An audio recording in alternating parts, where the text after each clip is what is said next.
because anger and frustration and control and hatred and envy and jealousy and insecurity and unworthiness and guilt and shame and suffering and depression, those are all derived. Those are emotions that are derived from the hormones of stress, and psychology calls those normal states of consciousness. Those are altered states of consciousness, because in stress, the physiology is that we're knocked out of homeostasis, we're knocked out of balance because we're perceiving some threat, some danger, some emergency.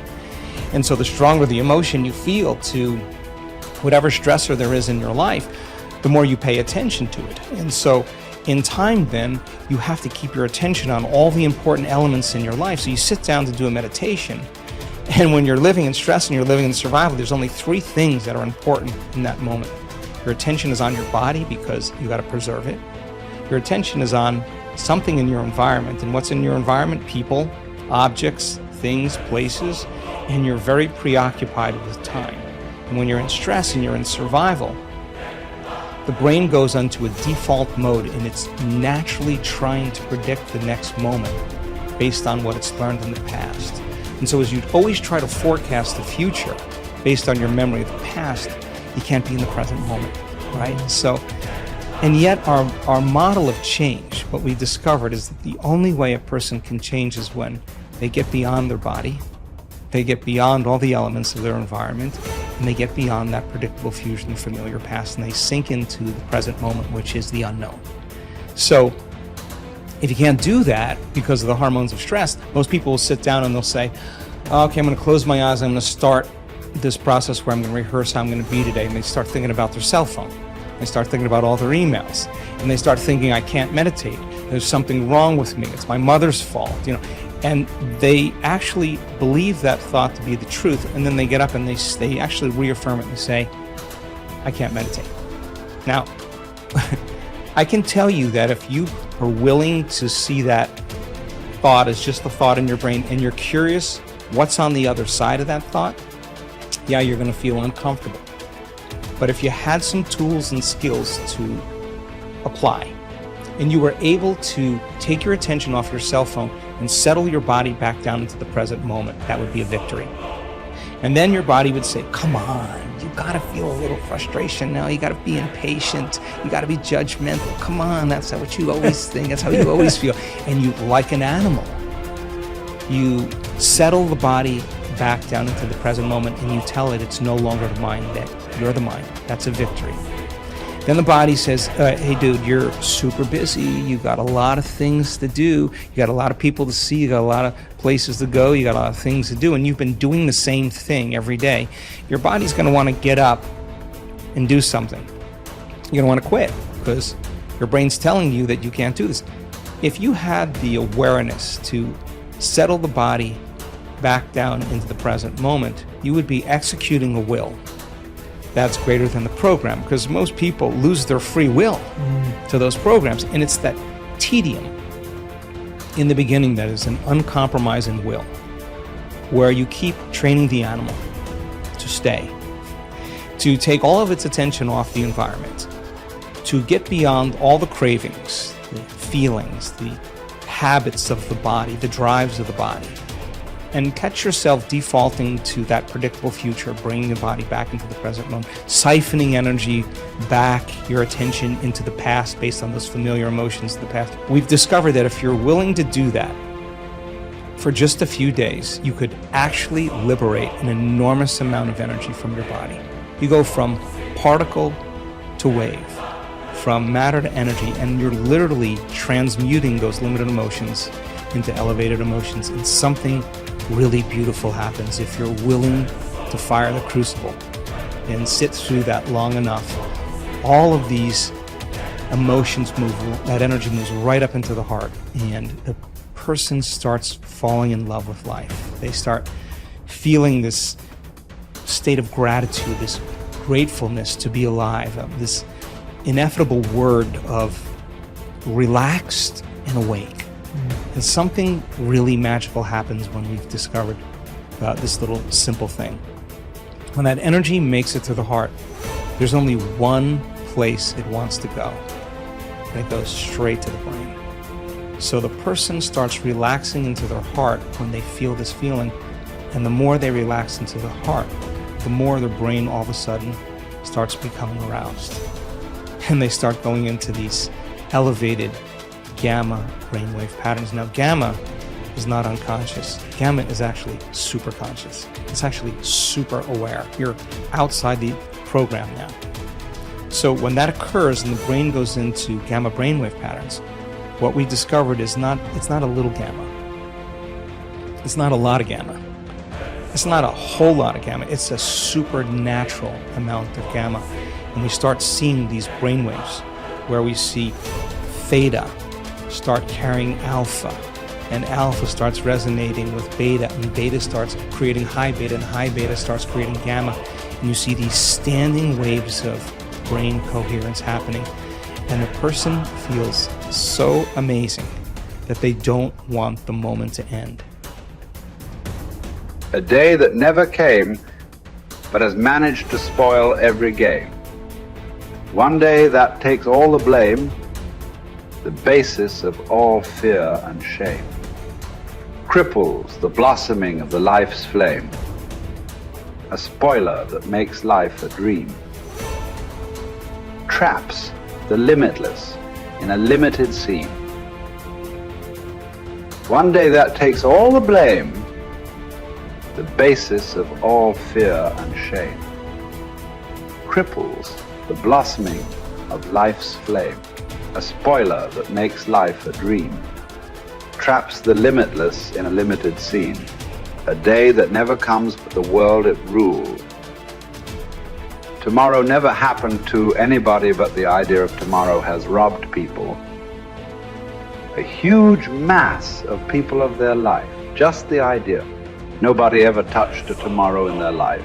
Nobody ever experienced one. Nobody ever saw one. Just the idea completely robs people of everything that could be life. You can only behold now. You can never behold tomorrow. Not because it's out of reach, because it doesn't exist. You can only imagine tomorrow. You will never behold tomorrow. Never, ever. But still, for most human beings, it is this, an idea. An idea whose time will never come. It is that idea which drives most people's lives, unfortunately. Even if you drive your life with an idea, even if you drive your life with an idea, you must drive with an idea whose time may come sometime, but this is an idea whose time will never come. But it still drives people. It still drives most lives on the planet. That is why most lives on this planet are not lives. They're just a bunch of thoughts, emotions, ideas, prejudices. Most lives are not a reality. They're just a psychological. They're just a psychological existence. They're just a dream, because reality happens now. Reality happens here. In your mind, only a dream can happen. And life and death will happen today. Dream is about tomorrow.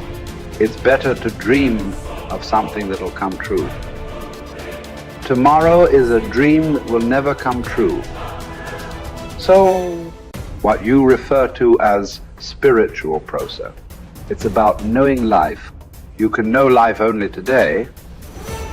You can know life only now. This is the moment. I'm not trying to give you a teaching.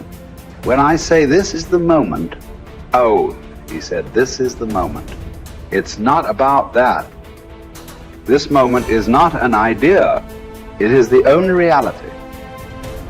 This moment is not a teaching. It is the only living thing. It is the only living thing in the existence is right now, nothing else. So don't try to understand it. Don't try to digest it. You just have to behold it in all its entirety. Start with the rain, good way to begin. See how to address the larger issues of my life. There are no large issues in your life. What is the large issue that you're talking about? It is just about what job to take, which girl to marry, where to go for vacation, whether to get married or not get married, you know. These are the things, isn't it? These are not large issues. These are little things in your life. Yes.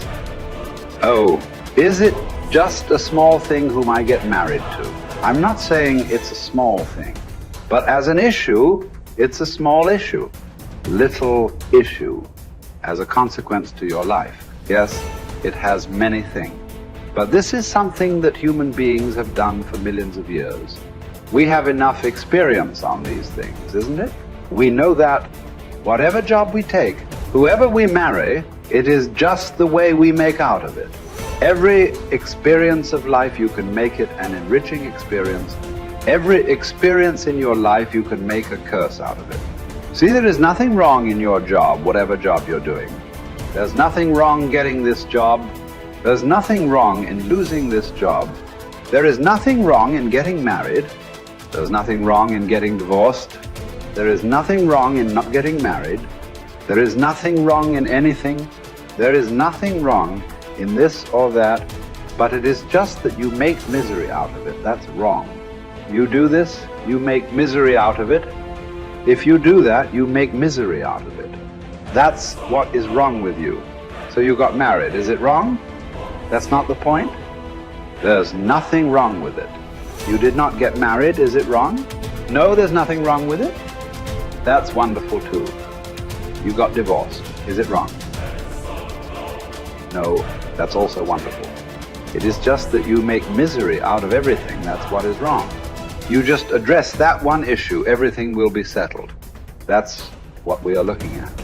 How not to make misery out of everything. If this one thing is settled, everything is settled, isn't it? Yes. If you know how to walk through this world joyfully, through marriage and divorce and celibacy and everything, if you know how to walk through this joyfully, what is the problem? Whatever you do is beautiful, isn't it?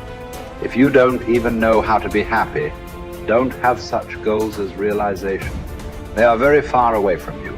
Happiness is not just a state of mind, it is just the basis of the quality of life that you live here. Is it such a small thing, happiness? Oh, it's just a state of mind, is it a small thing? So, biggest issue, isn't it? If you are capable of going through this world joyfully, then you could talk about going beyond. If you are not even capable of going through this joyfully, talking about beyond is no good. There is no way. I'm telling you, there is simply no way. For a person who is constantly creating inner battles all the time, how will he deal with the bondages of life and how will he transcend that? There's no question. It doesn't arise in your life. So first thing is working towards to be a blissful human being. If that happens, the rest becomes very simple. Because a blissful human being, once your happiness is not at stake, anything that's needed you will do, isn't it? Right now you cannot do what's needed because always your happiness is at stake. You are thinking which is the right thing to do, which is the right thing to do. There is no right thing to do in your life. There is no wrong thing to do in your life. If you know how not to make misery out of everything that you do, whatever you are doing is the right thing. If you are making misery out of everything that you do, everything that you do is a wrong thing. So that's the only issue you have to look at. Others are all petty things. What does it matter which way you do it?